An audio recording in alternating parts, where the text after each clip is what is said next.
Hello friends, आप सभी का स्वागत है आज की वीडियो में।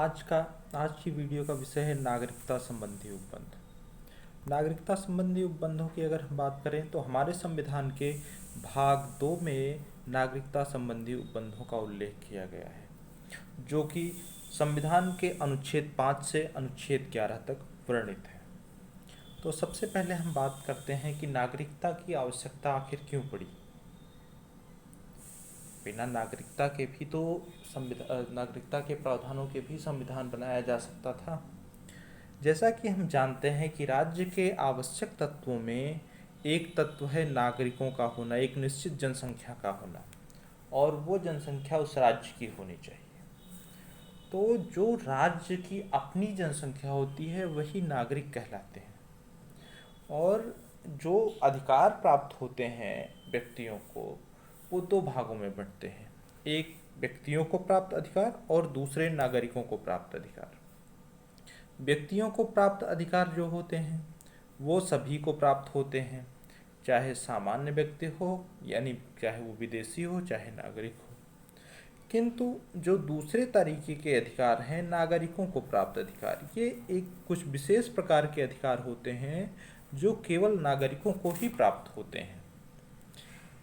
ये अधिकार कोई भी विदेशी व्यक्ति नहीं एग्जीक्यूट करवा सकता, उसे नहीं प्राप्त हो सकते हैं।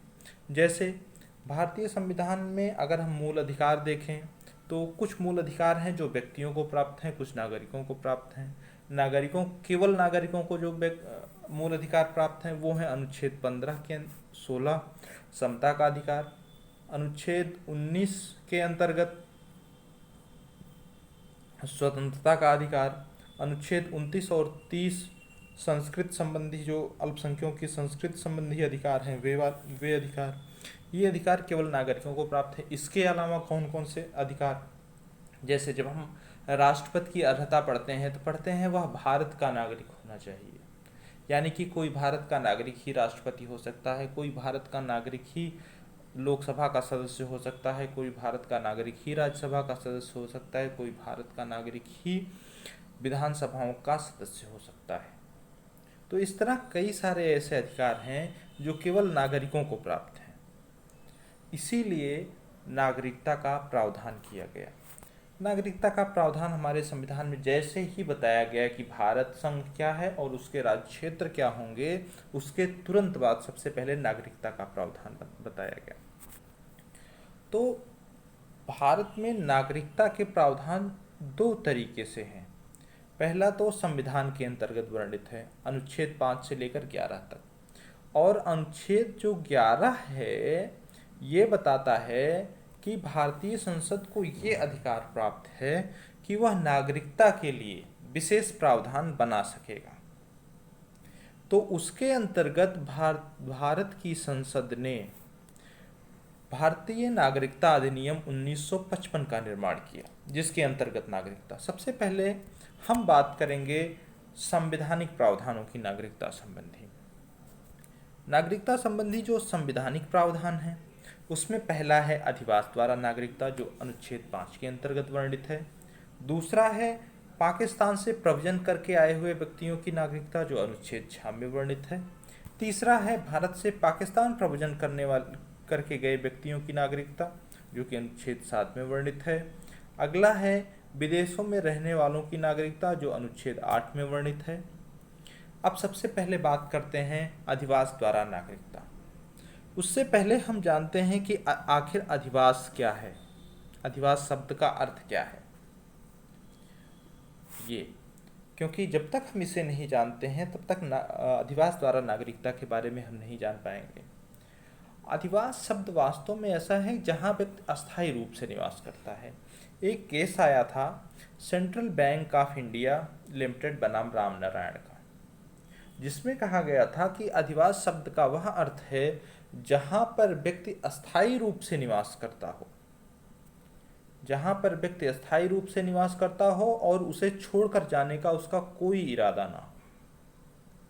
इस प्रकार हम कह सकते हैं कि अधिवास व्यक्ति के अस्थायी निवास को कहते हैं। अब अधिवास द्वारा व्यक्ति को नागरिकता कैसे मिलती है? पहला है वह भारत में जन्मा हो, दूसरा है कि उसके माता पिता में से कोई भारत में जन्मा हो। तीसरा है संविधान के प्रारंभ होने से ठीक पहले कम से कम 5 वर्षों तक वह भारत का साधारणतया निवासी रहा। अब कम से कम 5 वर्षों तक, जैसे कुछ लोग ऐसे रहे हैं जो कि भारतीय मूल के नहीं थे फिर भी भारत के निवासी, जैसे मदर टेरेसा। मदर टेरेसा को इसी तरह से नागरिकता मिली थी। या एक साहित्यकार थे मार्क ट्वेन, उनको भी इसी तरह से नागरिकता मिली थी। अगला अगला जो है वह है पाकिस्तान से प्रव्रजन करके आए व्यक्तियों की नागरिकता, जो कि अनुच्छेद 6 के अंतर्गत वर्णित है। इनको 2 भागों में बांटा गया। पहला 19 जुलाई 1948 से पूर्व भारत आए, इनको ठीक उसी प्रकार से नागरिकता प्रदान कर दी गई जैसे अधिवास द्वारा नागरिक वो हो। यानी कि जो बंटवारे के समय पाकिस्तान से भारत आए लोग, और उस क्रम में 19 जुलाई 1948 से पहले जो लोग आए थे उनको दे दिया, ऐसे ही नागरिकता दे दी गई, मानो वो यहीं के निवासी रहे हों अस्थायी रूप से। जो दूसरे हैं वो 19 जुलाई 1948 के बाद भारत आए हुए लोग हैं। जो लोग 19 जुलाई 1948 के बाद भारत आए उनके लिए एक अधिकारी की नियुक्ति की गई। वो उस अधिकारी के सामने आवेदन करते थे एक निश्चित प्रारूप में, और वह अधिकारी अगर उन्हें चयनित कर लेता था भारत के नागरिक के रूप में तो वो भारत के नागरिक हो गए। अगले पॉइंट पर हम आते हैं और बात करते हैं पाकिस्तान को प्रव्रजन करने वाले लोगों की नागरिकता। इसमें भी एक तिथि दी गई है। इसमें कहा गया कि 1 मार्च 1947 के बाद भारत से पाकिस्तान प्रव्रजन करने, जिसने भारत से पाकिस्तान के लिए प्रव्रजन किया है वह व्यक्ति भारत का नागरिक नहीं रह जाएगा। अब हम बात करते हैं प्रव्रजन की। प्रव्रजन क्या होता है? सन्नो देवी बनाम मंगल सेन का केस आया था 1961 में, जिसमें कहा गया था कि प्रव्रजन शब्द का अर्थ है कि एक स्थान से दूसरे स्थान को अस्थायी निवास के इरादे से चले जाना। एक स्थान से दूसरे स्थान को अस्थायी निवास के इरादे से जाना। ये सन्नो देवी का केस है, सन्नो देवी बनाम मंगल सेन। उसके बाद एक केस आया जो था कुर्लाथल बनाम केरल राज्य। उसमें कहा गया प्रव्रजन शब्द का अर्थ है एक स्थान से दूसरे स्थान तक स्वेच्छा पूर्वक जाना। आवश्यक नहीं है कि जाने का जो उद्देश्य है वहां अस्थायी रूप से निवास करना। तो इसके बाद और भी कुछ मामले ऐसे आए थे कि जिसमें भारत से लोग पाकिस्तान गए थे, फिर वहाँ से वो लौट आए और फिर उन्होंने नागरिकता के लिए आवेदन किया, उन्हें नागरिकता नहीं दी गई या दी गई। तो ऐसे कई सारे मामले आगे आते हैं। फिर हम आगे बात करते हैं भारत से बाहर भारतीय उत्पत्ति के व्यक्तियों की नागरिकता। अनुच्छेद 8। अनुच्छेद 8 कहता है सबसे पहले इस कैटेगरी के अंतर्गत दो लोग शामिल नहीं हैं। पहला, पाकिस्तान जाने वाले व्यक्ति। दूसरा, वे पाकिस्तान या बांग्लादेश में रह रहे हों। जो लोग पाकिस्तान या बांग्लादेश में रह रहे होंगे वो इसके अंतर्गत नागरिकता के लिए आवेदन नहीं कर सकते हैं। असल बात तो ये है कि यहाँ पर जिस शब्द का प्रयोग किया गया है वो किया गया है कि भारत शासन अधिनियम 1935 के अंतर्गत परिभाषित भारत। तो भारत शासन अधिनियम जो है उसमें परिभाषित जो भारत है उसमें वर्तमान में 3 देश हैं, भारत, पाकिस्तान, बांग्लादेश। तो फिर वो व्यक्ति पाकिस्तान और बांग्लादेश में निवास ना करता हो और पाकिस्तान जाने वाले व्यक्ति इसमें शामिल नहीं है। इसके अलावा कोई भारतीय मूल का व्यक्ति हो, वो भारतीय दूतावास में जो एक निश्चित प्रारूप है आवेदन करने का उस पर आवेदन कर दे और उसके बाद उसे नागरिक पंजीकृत किया जा सकता है। आगे अनुच्छेद 9 बताता है कि नागरिकता समाप्त कैसे की जा सकती है। नागरिकता समाप्त करने की विधियां कुछ इस प्रकार हैं। पहला है विधि की प्रक्रिया द्वारा। मेनका गांधी बनाम भारत संघ के केस में न्यायालय ने कहा कि ये जो विधि की प्रक्रिया शब्द है, इसके अंतर्गत विधि की सम्यक प्रक्रिया सब शामिल है। यानी कि जो विधि है वो ऋजु और न्यायपूर्ण होनी चाहिए, वो मनमानी नहीं होनी चाहिए, युक्तियुक्त होनी चाहिए। तो इस तरह से